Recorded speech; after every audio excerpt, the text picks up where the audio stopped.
Hi and hello, watch fans, and welcome to another edition of the Real Time Show with me, your friendly neighborhood watchmaker, Rob Nuds, and the friendly neighborhood jeweler calling in from Amsterdam. Today we are joined by a born and bred native Parisian, the head of the very exciting new brand Trilobe, and his name is Gautier Massonneau. How are you today? Hello guys, how are you? Excellent. Welcome, Gautier. Great to have you here.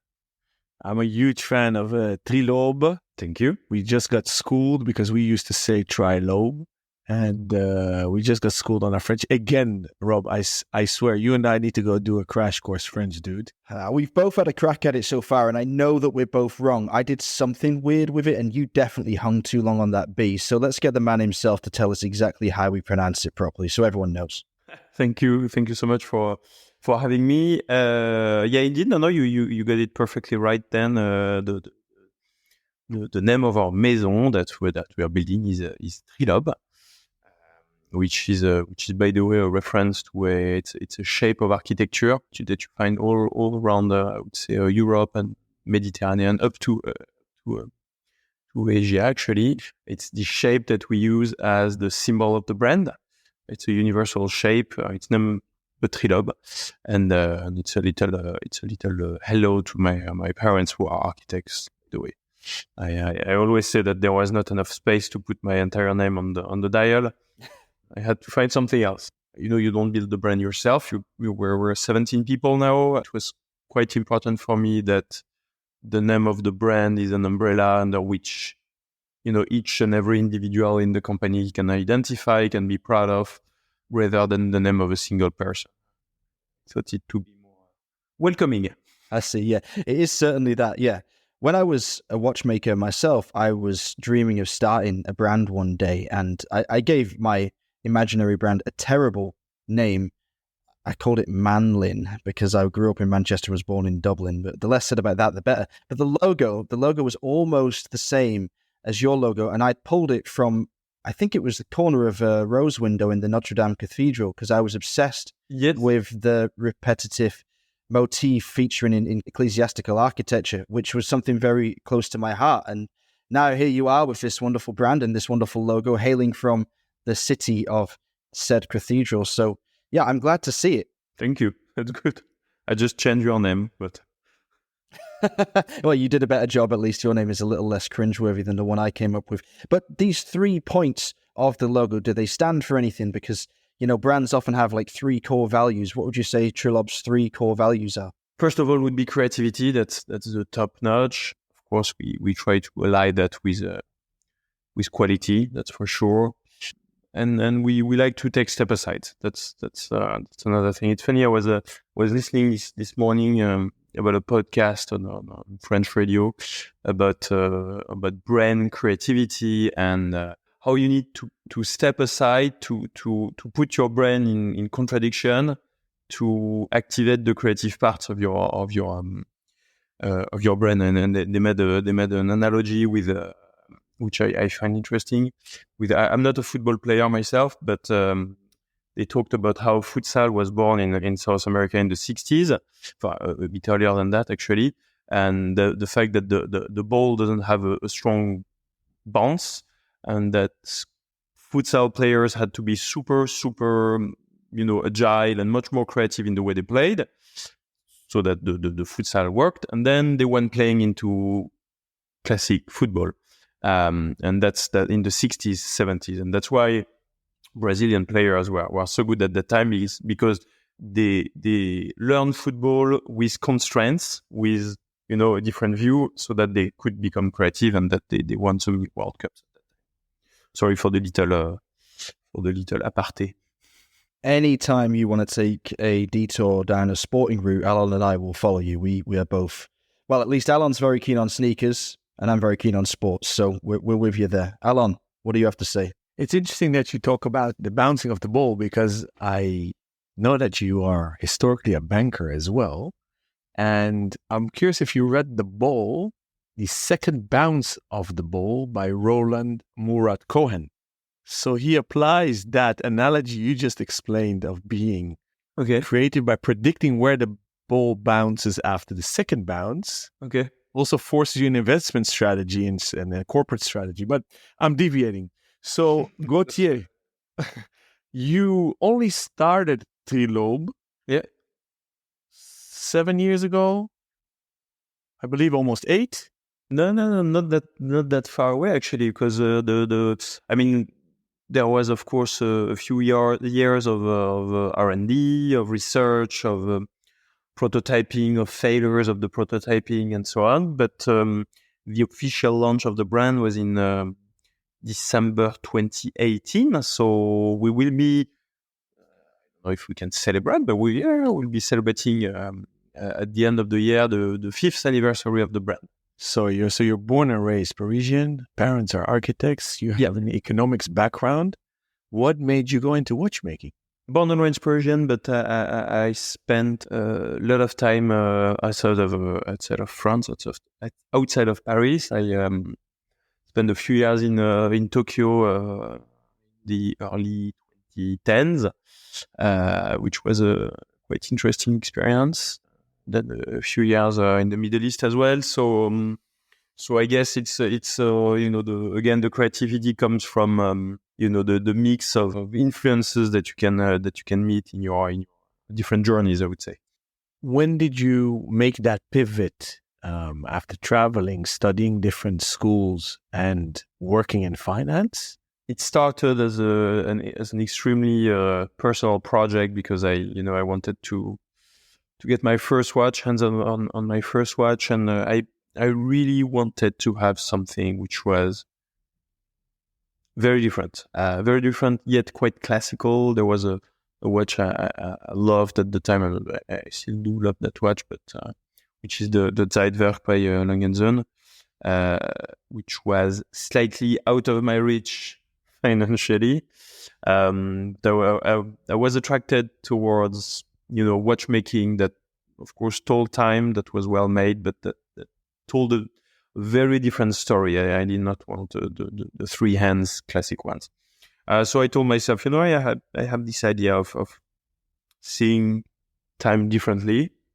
Why not reversing the reversal of reading time instead of having the hands which are moving and the time which is fixed? Let's liberate this time. Let's have it do some sports, move a bit, and put the indicator fixed. And that's how the idea was born, and that I took it, of course, further by trying to do this watch myself at the beginning. I'm not at all a watchmaker by education, so I tried to educate myself on that. Tried to do it myself. I thought, it was going to be an easy walk in the park at the beginning. Of course, it took a bit longer than expected, and I had to, seek for help outside of my my classical perimeter, I would say. But that's how I jumped into watchmaking. Not because of a long-standing passion for watches, I would say, more because I like to do things myself. I like to do them differently, and when I cannot, find what I'm looking for, I like to do it myself. So I was looking for something else, I would say.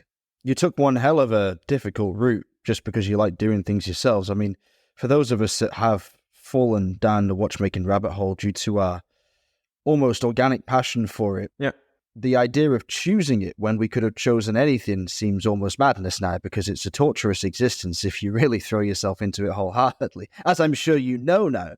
So what have you found the hardest thing about building a brand and having to maybe rely on other people other than yourself? I would say there are several obstacles. The few of them are to convince partners of a vision that is very different from what they do. I'm talking about manufacturing partners, and that's sometimes it used to be a challenge. I wouldn't say it is anymore, but at the beginning it was clearly a challenge. And we're building at Trilobe, we're building a story which is a bit aside to the classical Swiss manufacturer story.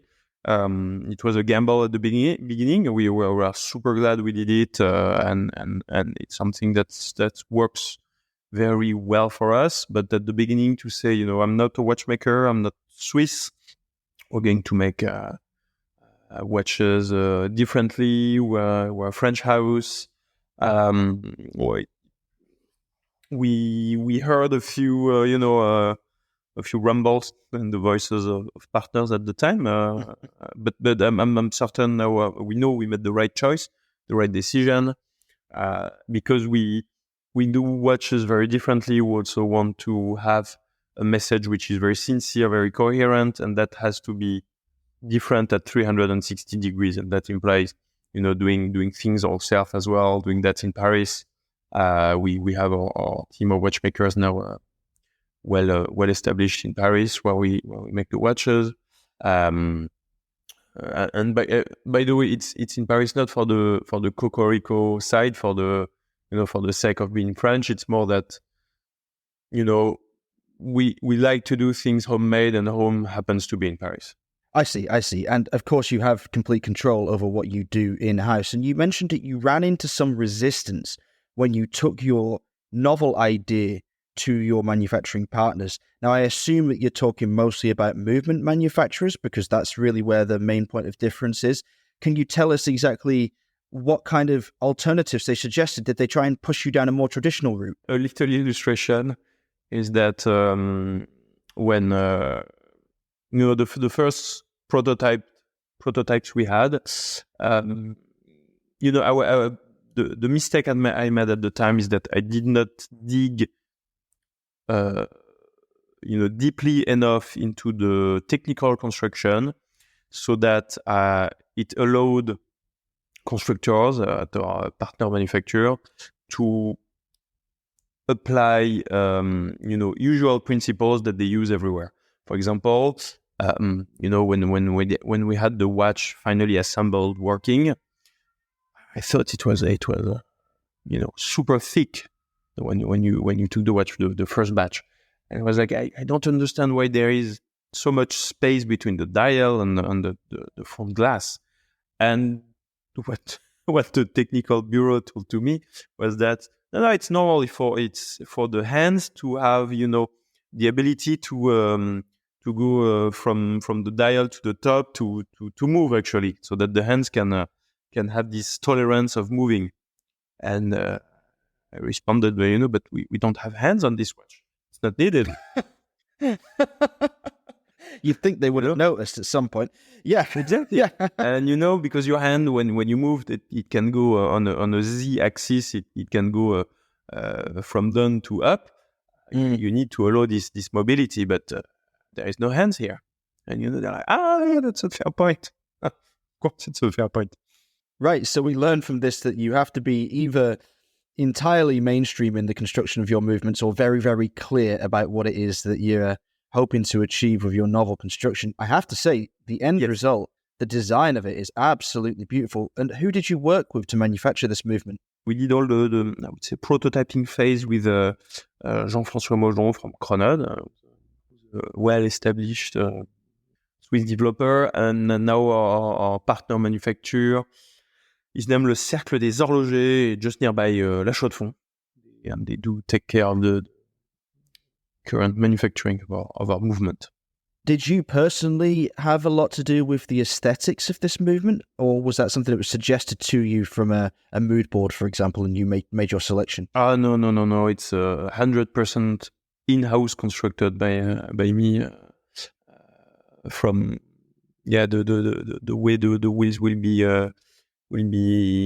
put together to the bridges design, the platine, everything is from a Trilobe perspective, because I did not want to have it's a watch that needs to tell our story from the front side, but also from the back side. So that was key for us, that this movement is really the reflection of our DNA. And again, on the movement construction, if we listen to our partner manufacturer, we would have, and it's not a critic, but it's a fact, the construction would be the classic movement construction, where everything is a bit scattered around, where there is no, I would say, the way we did construct our movement is more of a brutalist type of architecture construction. Mm-hmm. You have straight lines, horizontal ones, vertical ones. So it's more constraints because you need to find ways to, fit everything. But this way, when you look at the movement, 100% and straight away that it is our movement. It's not, it looks like this. It looks like nothing else. And I mean, that very straight-armed balance cock is probably the most striking element of it. Were you tempted to go all the way across the movement and make it into a balanced bridge for a bit more symmetry? Or did you like this kind of right-loaded style that you've got with the text on the left and then most of the mechanics on the right? Yes. I mean, even though we did try, to have it as a fully transversal bridge, but the aesthetic was not ideal, I would say. So It's very interesting, and of course it leaves plenty of space for the regulating pins and stud to be wherever they need to be. Talking about the development phase, you said that you developed it with Chronode, but now you have it manufactured with, oh my goodness, I can definitely not pronounce it. Le cercle des horlogers. The Chronode phase was really on the display side. We used at that time as a motor. We used a very classic, very strong truck, which is the ETA 2892, so ETA 2892 movement.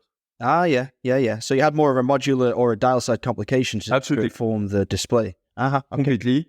And that allowed us to, validate this first phase, I would say, and then have a very comprehensive and fully integrated movement, which has been engineered after the drawings that I made, which has been put so that it works by Le Cercle des Horlogers. And how long did it take for that development process with Le Cercle des Horlogers to actually come to pass? Yeah, you almost got it. Almost, yeah. I'll keep going. I'll keep trying. But after the fifth time, I might get somewhere near. But okay, you know what I'm asking you. So how long did it take? It's about 2 years. 2 years, okay. And did they start with something like a base caliber of their own? Because I know that Chrono generally uses like the C102 when they want to do, proprietary calibers for other brands. Or was this completely from scratch because of your demands, your very specific style? Yeah, it's really from scratch. It has to be from scratch development because everything is different in this watch in terms of of torque that you need to have the rings turning, in terms of the intrication that you have between the rings and the wheel train. Can you say gear train? Wheel train? Yeah, a gear train would normally say, yeah. So you have to start with a blank page of paper. Of course, it's still watchmaking. I mean, you put a watchmaker in front of this movement. After a few hours, he'll understand how to, assemble it, disassemble it, and take care of it. But it's still wheels and pinions, of course. But the construction is very specific. Gautier, so when I listen to you, the first thing as an economics guy myself is, oh my gosh, you set the bar so extremely high. This is so capital intensive. How did you go about? Did you write a pitch deck and did you find investors, or how did you even start? Because you put it at such a horlogerie level that it's very capital intensive. We got help by, friends, fools and family, I would say. But we also... we try to be smart in the choices we make. We have a high level of quality at price positioning that we consider fair, and this will be allowed by the fact that we for the models that we have, we use the same basis of movement that we developed. Of course, the Une Folle Journée one that we developed afterwards, last baby, I would say, is a bit more complex, and we had to tweak things on the movement, a lot of things actually. But this way you can also be, more reasonable in terms of capex and development costs. That's one point. And I also I'm a bit of an old style capitalist. I don't believe in business that lose money. I have a lot of friends in the tech industry, and whereby the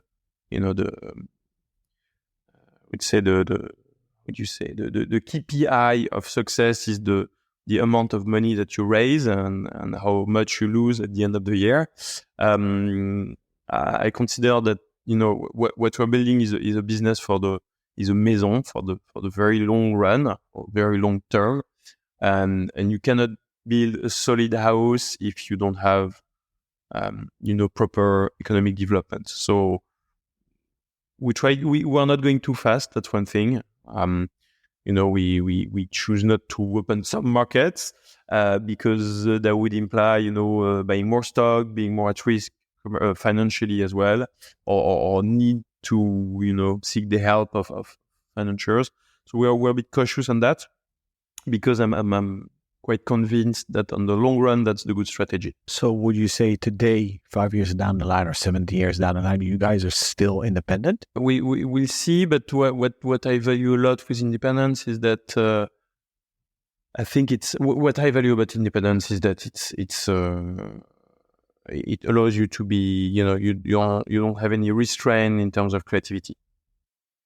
The day you have someone that tells you, you know, I think the market is going for, you know, blue or green watches with integrated bracelet strap, which might be the case.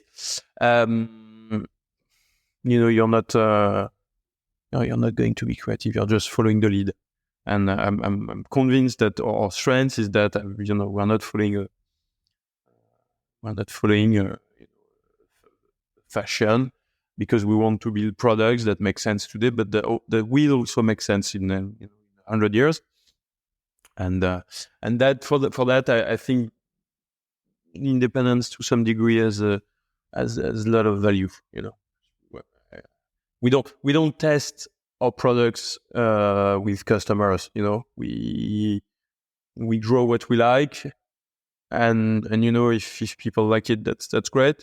If people don't, for as many reasons as they want, that's not an issue. It's good, actually. I mean, it is your greatest strength to be independent and to be able to carve your own destiny, as it were. But of course, when you're on your own, you're more vulnerable and you have to do everything yourself and you have to shoulder all the burdens of growing a company. So what's that been like for you to actually go out there and take the whole development process by the scruff of the neck and build a community? How have you done that? A lot of work, but before that, to finish on the independent side, you know, you can find, of course, not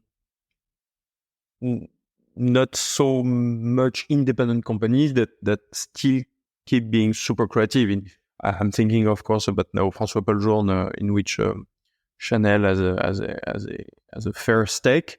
It's still super creative, of course, and I think they will still be for the next decade or decades. And you take a house of jewelry like Boucheron, which I admire a lot because of creativity that they have. It's not the fact that they are owned by Kering that makes them not creative. So, you know, it's also about finding the right balance, of course. But yeah, it takes more work, I would say, because you don't have the same means. You do a lot of things yourself. You know, at the beginning, it's funny because when you start a brand, you try to reassure yourself by finding partners that, you know, will bring you either credibility or, that will reassure you. For example, when we started, working with a Paris-based communication agency, and you know, they told us they really seduced us at that time because, you know, they told us all the great client names that they had account for. You know, they dealt with Gautier, with like super impressive brands, and so you're impressed and you're like, okay, they are going to take care of my communication. It's going to be awesome, you know. So you're reassured, and actually, it was an absolute disaster because it's the type of companies that do not take the time to instill themselves with the DNA of your brand, with what you breathe for, and it's funny because the message they wanted us to carry was properly a lie. Actually, it was to tell a story which did not reflect who we were and what we wanted to be. And so we quickly we fired them, of course. And what we do from the beginning is that we are sincere, and we just say what we are. So what we love. We love art. We love architecture. We love to take step aside to do things differently. And just saying that is I think a much more interesting message to our community. And so why I'm saying that because when you have a lot of money to spend, it's very easy to spend money, and it can reassure you, because you spend huge budget on a communication team, on a community management team, on a designer team, which are all exterior guys. But I think it's a mistake for small companies like us, by the way. And it forced us to find the competencies to do that ourselves, to internalize that, to find the right talents and to hire them. So it's much more work because you need to find the guys, you need to trust the guys and girls, of course. But in the end, it allows us to be independent as well in this way, because we're always talking about what's an independent house. Is it when we talk about financial ties? That's one aspect. But the independence is also, is to me, on the top actually, most and foremost is the fact that your creativity is independent. And so that means that today, of course, we create ourselves all of our designs 100% from the start. That hasn't changed, but we create 100% of our content. So we shoot, we write, we make our own 3D videos. We have 3 motion designers, for example, in-house. We make our own sounds. We have people who make the sound in-house. And that to me is really the key to true independence. Because when you see houses that externalize everything, is that really independent? Maybe the ownership is independent, but if you externalize, the music you make, the videos you make, the drawings you make, the design of your showroom, and everything else, I'm not sure it's being independent, actually. Very interesting to hear your approach and your philosophy of independence, which I think is the right way to go about, because the most important independence you need, I guess, in any métier d'art or creating art objects, and what is art, mechanical art, and you make very poetic and philosophical time capsules, time devices, or actually art. So I'm totally with you. Unfortunately, in the industry, we differentiate independent or not if they're part of a big group, which you just mentioned as well. Yeah, and I don't think it's the right case to tick, actually. Again, have to go into watchmakings, but other domains, it's the same for the wine. You have a great climat in Burgundy that are owned by financial groups, but everything is made in house, from the choice of the casks, from the choice of the vinification process, for everything else. That makes them, to me, independent and much more interesting in terms of wine tasting, compared to a guy who's the owner of the chateau, but who will try to seek the help from all the exterior guys to have the product. But it's a product which is not the reflection of who you are really. While I'm listening to you, the first thing that comes to mind is I wouldn't be surprised if Chanel has not knocked on your door a long time ago, because what is their MO, their modus operandi? They take minority stakes, add behind the scenes, but don't intervene in the creativity and the independence of the company. Why? They invested minority stake in FP Joule. Yeah. Belarus, which hardly anybody talks about. Kenissi, while listening to you, I don't know why, obviously because Chanel is also French and Parisian, but Yeah, It wouldn't surprise me. as they say in House of Cards, you may certainly say that, but I could not possibly comment. Okay. All right. To be continued. I'm warning you, on the next time you come on the show, we're going to do a deep dive on that because we have so much ground to cover on the first time you're on the show. Yeah, of course. We will dissect that later on. What I wanted to know also, you have a complete new approach to watchmaking, and that has been proven everything you do. I know you guys have in Paris a pied de terre. You call it the cercle. Yeah, absolutely. But you guys also have a global network of old school retailers. Why didn't you go full D2C, direct to consumer, like the majority of new watchmakers and new watch brands? The watches we make are, as you see, quite different. And sometimes they're not that straightforward to appreciate and understand.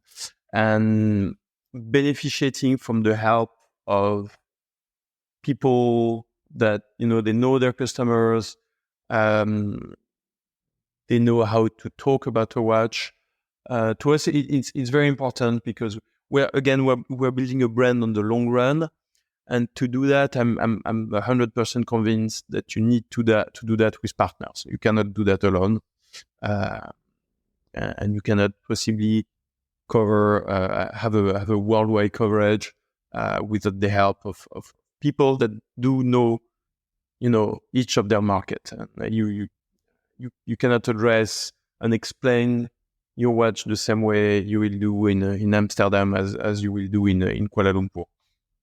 I think, even though the message in the end to be delivered is the same, but there is a way to do it. There are ways. And we're fortunate to have a network that will, of course, continue to grow, but that today is a good reflection of who we are and who are good ambassadors. We need ambassadors, that are proud to be partnering with us, and that allows us to really meet the guys who love the brand. We did that recently in London and in Milan, and it was super cool to meet your clients, your end clients, meet your aficionados, meet people who want to encounter you, and to do that, it's a bit old school again, but it's a product that needs to be physically seen. I'm confident and proud of the photos and so that we can display on digital media. But usually when you have someone who sees or watches, is always like, okay, I liked it as a picture, but now I see it. It's just another dimension. And because sometimes it's the contrary, you see something in picture and and it's like the bedroom you rent on Airbnb, and then when you arrive, it's like it's like this. And then the good thing for us is that it's usually the contrary, because we have products that are that need some explanation and that needs to be felt in the flesh to be appreciated. I believe, even though we do develop digital retail as well, and it works well, I must say, to my surprise. Being French, I think Latin countries are less inclined to buy digitally objects of a certain price. The Anglo-Saxon and Asian world is more advanced on that, so it's a good surprise for us. I want to walk down the collections, but before you do, I have a very urgent question. Do you think you guys will ever make watches that actually have hands? Very unlikely. Very unlikely, because you have great houses that I respect, that do that very well for either a few decades or a few centuries. That's not the point. But we're not going to do a watch with hands which will be cooler than you take a nice Vacheron Constantin. Or not, it's their game. They do that very well. It would be very pretentious for us to try to do better than they do. What we can do is what we do with different ways of displaying time. We do that with rings. We have many more ideas to come to do it differently. And so that's enough for us, I would say. Okay, I'm sorry. One more urgent bonus No, question. please. I am a jeweler as well, diamantaire, crazy about diamonds. Yeah. I didn't have the guts to wear a diamond watch yet. You know that I'm in love with Trilobe. Yeah. I already picked my personal piece, so it's a matter of time that I will have one. But I saw the new Une Folle Journée Diamant. Yeah. Stunningly done, beautifully done. But what blew me away is the hour numbers, the markers of the hours on the diamonds. Did you guys laser engrave them or is it printed? No, we are very snobbish. So for us, it was a very interesting exercise because it's the first watch that we developed fully in-house, and that we conceived and that we manufactured. We got, of course, the help of partners in Paris to do notably the sourcing of the diamonds, the reshaping of all the diamonds, and the setting of the diamond, which was a proper nightmare, as you can expect, because we usually use titanium for our rings, and here titanium was way too heavy, so we had to find something else, which was not very easy to set afterward, and we have that type of invisible setting that we wanted to have. So that was a challenge. This piece, it does indicate time, of course, but that's not the initial goal. The goal is to have a little piece of art on the wrist, a little piece of moving jewelry on the wrist. It does indicate time, and the way we do that is that we have a very talented person whose name is Philippe Jacquin Raveau. He's based in Lyon, in France, and he's a true artist that is a miniaturist painter. So he can paint with a little hair of a beaver, I would say, on very tiny stuff. And so he did hand paint each and every of the numbers on the table of the diamonds. Paint, you say? By hand painted. And what material does he use for the paint? I think it's a normal, can you say varnish paint? Okay, interesting. Okay. So it's 140 degrees afterwards, and that's it.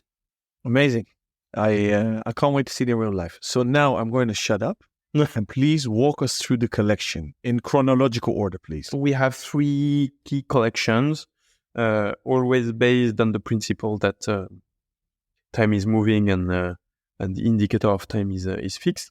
Our first collection is named Les Matinaux, which means the dawn breakers, or very literally the morning in French. It's this idea of the 3 moving rings that are eccentric, which is a true technical challenge because having concentric rings would be much more easier, but we also choose to have them eccentric because for the plain and simple reason that it looked cool this way. So we have 3 rings, hours, minutes, and seconds from the bigger to the smaller rings that will turn all of them counterclockwise. That's our first collection. Our second collection is named La Nuit Fantastique, so a fantastic night. By the way, the first collection is based on the book by a French poet named René Char, whose book was named Les Matinaux. The second is based on a book written by Stefan Zweig, Fantastic Night.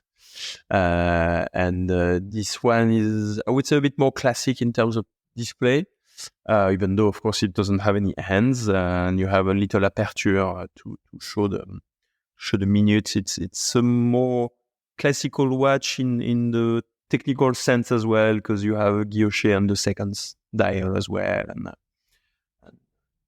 a lot of empty space to create beauty, because the whole right part of the watch is completely empty.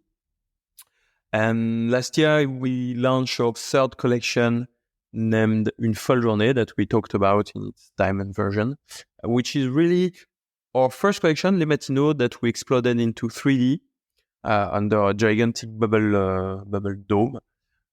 It's a little crazy piece. I'm wearing it right now, actually. It's a Dune version, and it's a new love for me, I must say. Very wearable, actually, because it's a 40.5 millimeter. All of our watches come in 40.5 or 38.5 for the two first collections, and we make them in titanium, so super light. And we have, I would say, spin-off the two first collections, which are named Secret, for which we ask for each of our clients when they go for this watch, we ask them to give us a date, a time, and a location of an important moment of their life. So, a birthday, a graduation, a first kiss, something that is key to you, and we will put the starry sky corresponding to this exact moment of their life on the dial, so that each watch in the world will be unique, because each sky pattern will be unique to a certain moment and time and location. And we call it Secret because you can show it to everybody, and if you don't tell the secret that is behind it, nobody will know what's the secret. And it's really the way I envision true luxury, which is a luxury for yourself, and true personalization. It's a watch that tells your story, and not the story of a guy who went to the moon or who won a car race, which is cool.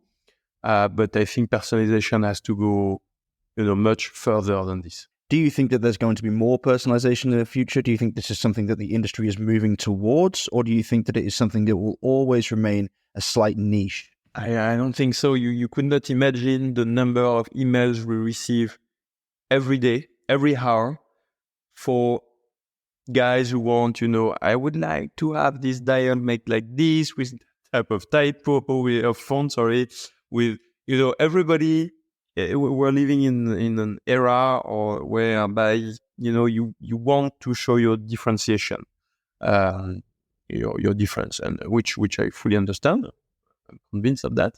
The key is that the logistic behind it is quite complex.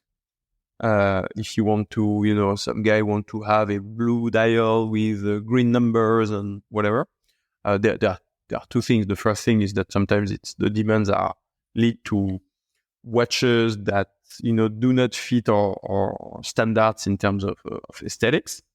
And the other thing is that in terms of logistics, you could not imagine, but it's really complex. Actually, it's not just assembling 2-3 different dials.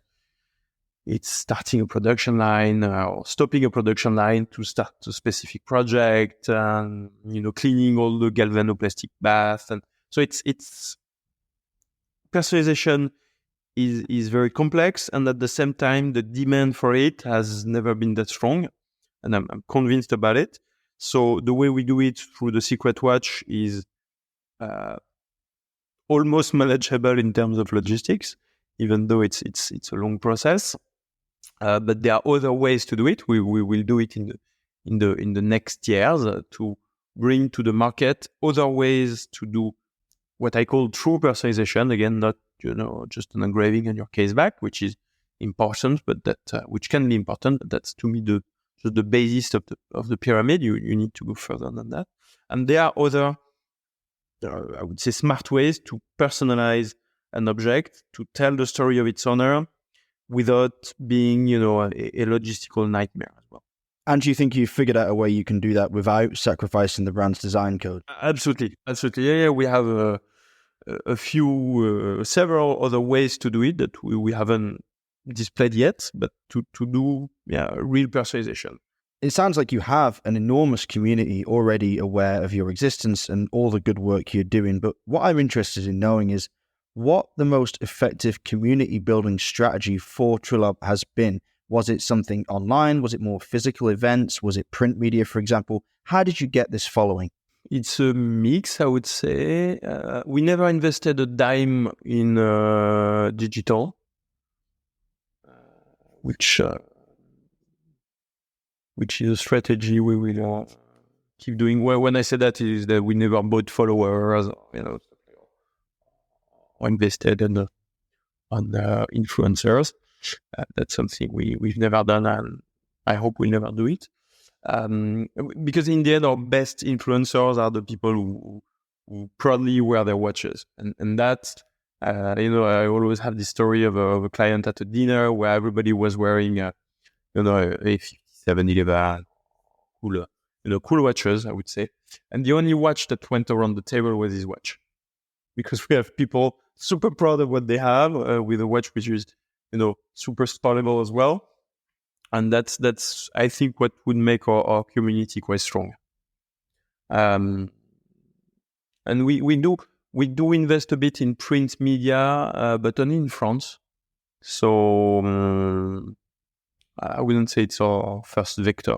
So you never invested a dime in digital. Do you have any media partnerships at all with any of the major media outlets, such as Hodinkee or Blog to Watch? But for example, Hodinkee, it's a different type of.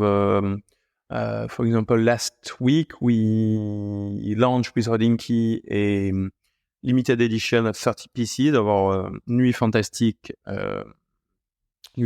collection with a Gautier dial. And that has been, it's an interesting partnership for us because it gives us a super coverage by a great media as well as a way to display our products and to sell our products as well. I remember that you also did a collab with Revolution, if I'm not mistaken. You did Only Watch? Yeah. Are there more collabs in the pipeline, and do they work well for you? They do work really well. It's very interesting, and then we had a crazy demand for the piece that we launched last week, last Friday. It was quite impressive, and to see the community behind that.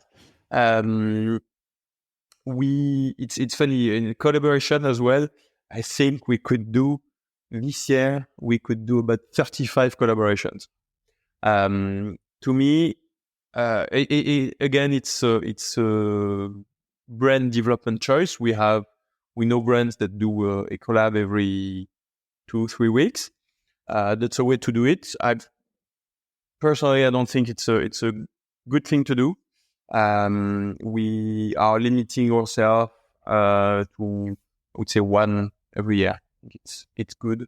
The risk to me is that otherwise you dilute your product line.